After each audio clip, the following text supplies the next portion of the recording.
Mais vous inquiétez pas, ça va bien se passer, les amis. Je suis juste parti récupérer mon petit café.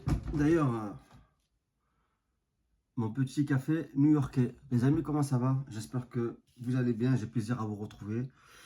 Donc, on repart sur une seconde vidéo.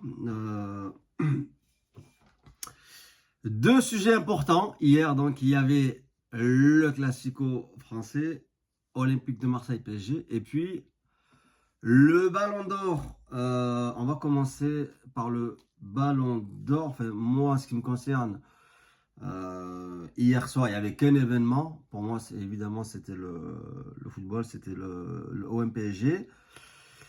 Mais par respect pour ceux qui suivent encore et qui donnent de l'importance au Ballon d'Or, donc on va aussi parler de cet événement. Le Ballon d'Or France Football, donc qui a été décerné sans aucune surprise. On le sait depuis quasiment 4 mois. À partir du moment où le lobby et la propagande avaient choisi de voter pour Dembélé, voilà, on a compris que Dembélé aurait, aurait le ballon d'or. Voilà, on choisit à qui on le donne. Et puis là, ils ont choisi Dembélé. Neil Gardner, un journaliste australien, a déclaré, c'était rapporté et confirmé par RMC Sport. Donc autant dire que, bien évidemment, avant de donner des sources, etc., comment dire, je vérifie. Voilà, je vérifie et je valide. Je vous dis pas n'importe quoi. Donc, tentative de corruption qu'il a refusé. Donc, ce journaliste australien, on a tenté donc de le payer afin qu'il fasse plus d'articles en faveur de Dembélé, pour que Dembélé ait le ballon d'or. Donc lui, il a refusé. Tout va bien, tout est normal. C'est le ballon d'or. Donc, deuxième point, Qatar Airways, principal sponsor du PSG, donc a sponsorisé la cérémonie du ballon d'or. Donc, ils sont devenus le presenting partner, ils ont appelé ça, ce qui veut dire en gros que jamais ça avait été fait avant, qu'un sponsor ait autant de place dans la cérémonie. Voilà. Donc là aussi, gros chèque des Qataris pour sponsoriser le Ballon d'Or. Et bingo, incroyable surprise, au final, Dembélé qui l'a. Alors, vous allez me dire, euh, c'est pas non plus choquant, on a vu pire, mais sous prétexte qu'on a eu pire, doit-on, comment dire, accepter que cette parodie continue? Voilà. C'est pas parce qu'on a eu pire que là, voilà. La plupart des, des journalistes, etc., si on devait choisir, par exemple, un joueur du PSG, euh, on a un joueur qui a fait quelque chose qui n'a jamais été fait auparavant, paralatéral, ça n'a jamais été fait dans l'histoire du football, et qui a fini sixième. Bon, bah alors moi je l'avais dit, ce gars-là n'aura pas ballon d'or, il est africain, rebeu et latéral. Autant dire que il a tous les défauts, d'accord? Mais si on devait parler euh, performance, euh, avec la constance qui va avec, la régularité. Il a marqué en quart, en demi, en finale. Dembélé, évidemment, ne l'a pas fait. Sans parler de toute sa saison aussi avec l'équipe nationale du Maroc. Lui, ça aurait été cohérent. Ça aurait été cohérent. Tu vois. Yamal, j'aurais pas pu parler. Hakimi, j'aurais compris. Mais Dembélé, je ne suis absolument pas d'accord. Quand Salah gagne tout, comme a gagné Dembélé, et fait des saisons extraordinaires que ne fera jamais Dembélé d'ailleurs. Salah, il est pas dans la liste comme l'année dernière, où il est cinquième. Bon, là, ils l'ont mis quatrième. Enfin, voilà, quoi, tu vois. D'ailleurs, je ne sais pas s'il a enfin compris qu'il fallait boycotter la cérémonie. Je sais pas. Je sais pas. Moi, j'ai pas regardé. Je sais pas s'il était hier. Mais enfin, voilà. Tout ça pour vous dire comment dire, les incohérences de ce trophée qui est devenu insignifiant. Voilà. Si tu veux donner à ce trophée du crédit, de la valeur, le revaloriser, lui redonner de sa superbe, eh bien, arrête de faire de la politique, du lobbying, voilà, à la base, on le donne au joueur le plus talentueux, euh, celui qui a fait quelque chose d'extraordinaire, d'accord, qui a marqué les esprits, truc qui n'a jamais été fait, quelqu'un de régulier, voilà. Donc c'était ou Yamal ou Hakimi pour cette saison en tout cas. Voilà, on va enchaîner avec El Clasico. Et là, les amis, donc déjà, je suis content parce que, conformément à ma vidéo précédente, où vous vous rappelez, très déçu de la compo à Madrid, une compo, bon voilà, j'avais appelé Caca-Clot, etc., où des arbitres n'ont absolument pas assumé. Je laissais entrevoir à la fin de ma dernière vidéo. Réponse dimanche. Deserbi va-t-il nous refaire une compo défensive où il a peur de jouer au foot, ou va-t-il oser à domicile essayer de jouer au foot, mettre des joueurs offensifs? Et alors je étais content. Et vous voyez, je savais pas si on allait gagner le match, mais je regarde la compo d'avant-match du Real, je sais qu'on va le perdre, j'en étais persuadé et j'étais dégoûté parce que je savais qu'on allait subir pendant 1 heure et demie. Donc, je ne me suis pas du tout régalé et on a perdu. Quand je regarde la compo d'avant-match, et d'ailleurs, ça, c'est un peu, je trouve, dégueulasse parce que aujourd'hui, vous pouvez aller voir un match de foot, donc payer la place, le déplacement, tout ce que vous voulez, sans savoir ce qui vous attend. Parce que ces gars-là, maintenant, ils mettent la compo au dernier moment. Voilà. Donc, vous n'avez aucune garantie, vous ne savez pas ce que vous allez voir. Et là, du coup, moi, hier, je me suis abstenu.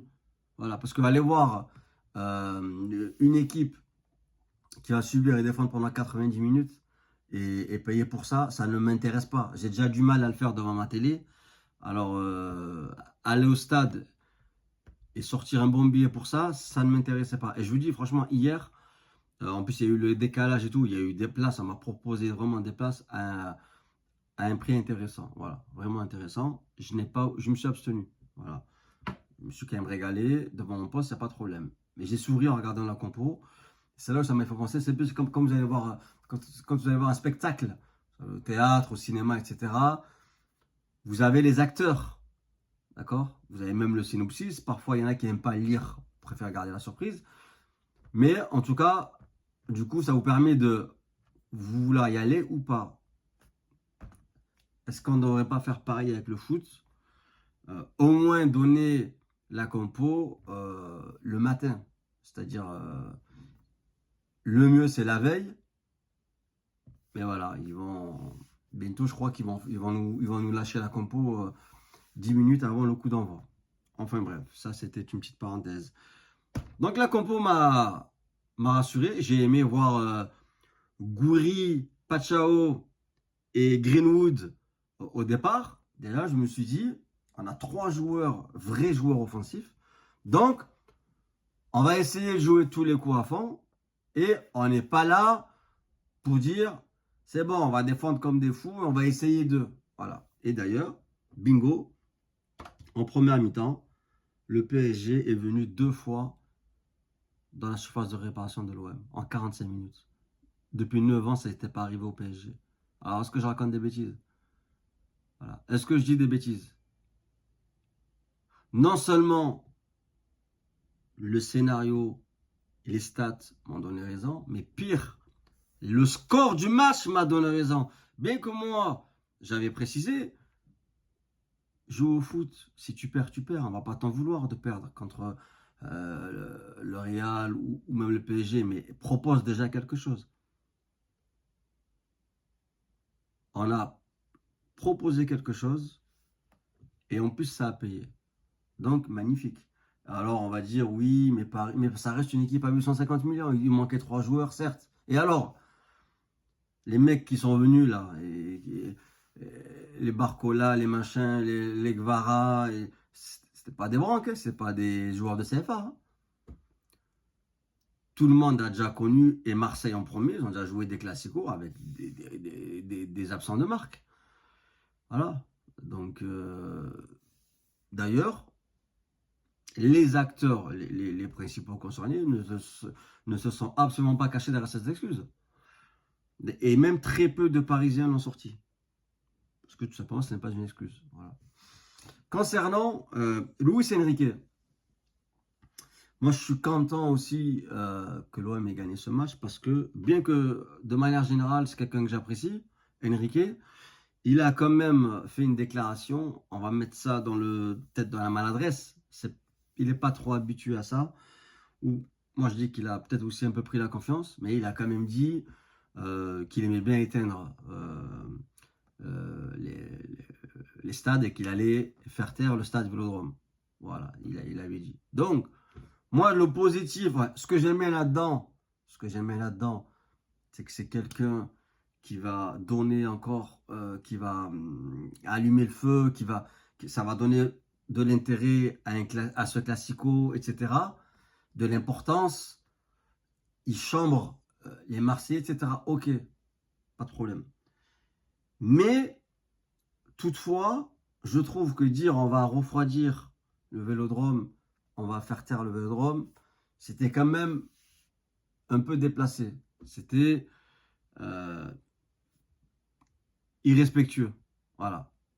Et donc les Marseillais ont donné que ça soit bon en tribune, on le sait très bien, le Vélodrome c'est inégalable en Europe.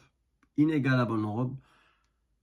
Clair et net et précis. Et hier, ça a été encore extraordinaire, monumental. Aucun problème de Corée, de machin, Marie, que ça a été décalé. Tout a été fait de manière magnifique. Et à la fin, coup de sifflet final, le drapeau, virage sud, le tifo, ils ont ressorti le tifo. C'était exceptionnel. Donc, dans les virages, l'ambiance, elle a été à la hauteur. Et M. Enrique a eu ces deux réponses.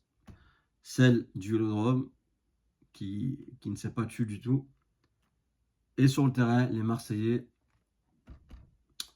ont donné la réplique à ces Parisiens de folle manière. 14 ans 14 ans qu'on n'avait pas battu l'OM, qu'on n'avait pas battu le PSG, pardon, à domicile en Ligue 1. Puisqu'en Coupe de France, ça avait été fait, et d'ailleurs, j'y étais. Donc,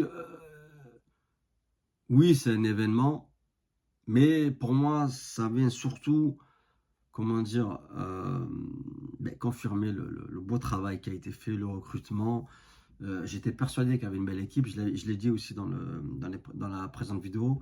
L'effectif était là, le recrutement a été fait. Naïf Aguerd, magnifique! Quelle chance de t'avoir, mais vraiment, je voulais, après Rennes, que l'OM te recrute. Mais bon, 35 millions, t'es parti à Aston Villa. Aujourd'hui, on a la chance d'avoir. Et en plus, tu n'as rien perdu en qualité. 2 matchs, 2 buts. Tu as renforcé l'équilibre en défense. Bref, exceptionnel Naïf Aguerd, élu homme du match hier. J'ai bien aimé le match de Pavard. De toute façon, tout le collectif a été bon. Il y a un petit hic, mais il est rentré en cours de jeu. Concernant Aubameyang, j'ai l'impression que ça fait 2 face à face là, qui loupe. Peut-être qu'il a besoin d'un peu de confiance. Donc peut-être que des arbitres doivent lui redonner peut-être un peu de confiance sur un match, par exemple contre Strasbourg, commencer titulaire pour essayer voilà, de retrouver le chemin défilé. Mais je ne me fais pas de soucis. Aubame, il est quand même solide mentalement. Voilà. Et Gouiri, moi j'ai kiffé son match. Je termine sur Gouiri. Gouiri, à la différence de Aubame, même s'il ne marque pas, on sent le joueur totalement décomplexé, à l'aise techniquement, qui n'a pas peur de tenter, il touche la barre, il enchaîne les petits pans. Donc ça me dérangerait moins de voir Gouiri sur le banc, parce que je sais qu'il est pas du tout en manque de confiance. Voilà. Je sais qu'il peut apporter en rentrant ou titulaire. Vraiment, alors là, pour le coup, c'est la belle surprise, hein. Gouiri, il marque moins, bien évidemment, que la saison dernière. Mais voilà, je le trouve très intéressant en attaque. Et puis, voilà, pourquoi pas voilà, remettre Obama sur les rails afin qu'il puisse retrouver le chemin défilé.